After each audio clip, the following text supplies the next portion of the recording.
Do you know anybody who are scared of moths? Or are you scared of moths? I'm not. I like moths a lot. They're quite pretty. Anyway, let's get into this document, shall we? Item number SCP-6537. Containment class Keter. Restriction level 1. Unrestricted. Disruption class VLAM. Assigned site Site 866. Site Director Director Drift. Research Head Dr. Spinner. Assigned MTF None. Special Containment Procedures. Containment of all instances of SCP-6537 is not currently pursued as it is considered infeasible. Expungement of footage and suppression of research has been deemed sufficient. SCP-6537 contained by the Foundation are kept at Site 866 in an enclosure built to function as a Faraday cage. Research personnel should avoid entering the enclosure. Description: SCP-6537 is the collective designation for an anomalous species of hawk moth that is capable of lateral teleportation for up to 10 centimeters. They employ this ability both to evade danger and to gain access to food sources otherwise unavailable. The method of teleportation involves SCP-6537 dispersing into electromagnetic radiation and then rematerializing. How they manage this is unclear, but seems to be linked to their wings somehow, as they cease exhibiting anomalous phenomena if they are amputated. It is unknown whether caterpillars of SCP-6537 possess any anomalous qualities, as all attempts at inducing breeding have been unsuccessful. Addendum 6537.1 3rd of the 9th, 21. SCP-6537 are truly remarkable. I've been studying them for a good couple of weeks now, and while their teleportation abilities are an incredibly fascinating example of anomalous evolution, it has recently been surpassed in importance by something much more interesting. Just yesterday, I witnessed an instance instructing others in which flowers in the enclosure hold the most nectar. This might suggest a higher level of intelligence than is typical for insects, and this kind of coordination is virtually unheard of in Lepidoptera. In addition, during the observation, the instructing instance performed a series of consecutive teleportations that didn't appear to have an immediate reason behind it. Could this have been part of a language of some sort? Something akin to the way bees dance to communicate, perhaps. I will have to study this further. 5th of the 9th, 21. No progress yet, but a complication. Today, while my assistant was conducting experiments, one of the moths teleported inside her throat by accident, and she began to choke. She's fine, if not a little rattled, but the containment specialist has insisted on a revision to the containment procedures that limits our access to the enclosure. Not the end of the world, but annoying. Now I've sent a request to the site director for a set of D class to continue my experiments. 12th of the 9th, 2021, and we are back on track. We've been supplementing SCP-6537's diet with some rat carcasses, while simultaneously getting them accustomed to a specific feeding schedule to see if we can condition them. And they are catching on.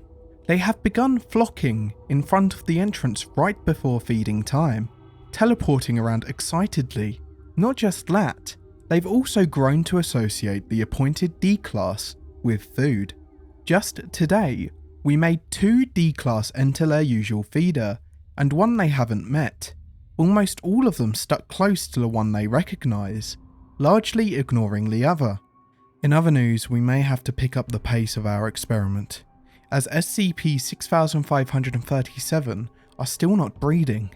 With moth lifespans being what they are, some of them have begun dying out.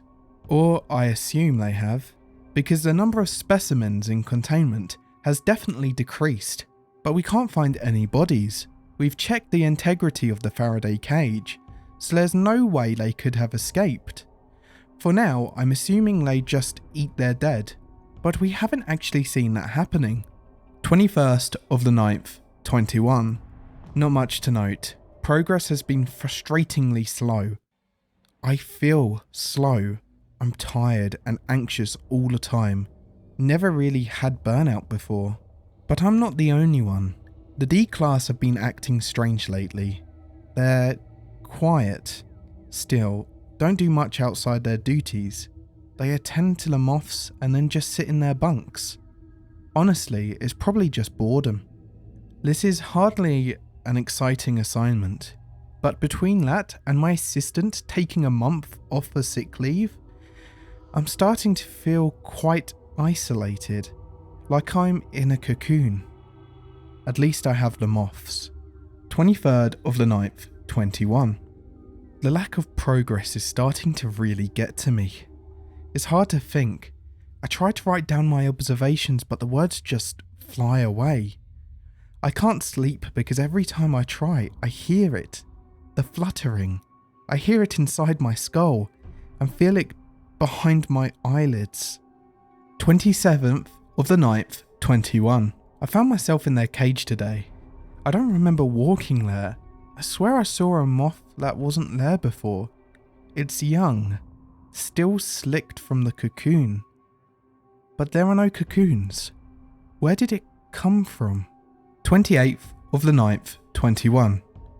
Oh, I see. Alright, so now we have an email that I will read out. To Director Drift. From Dr. Spinner. Subject 6537. We need more people. The previous ones have been fully used. To Dr. Spinner.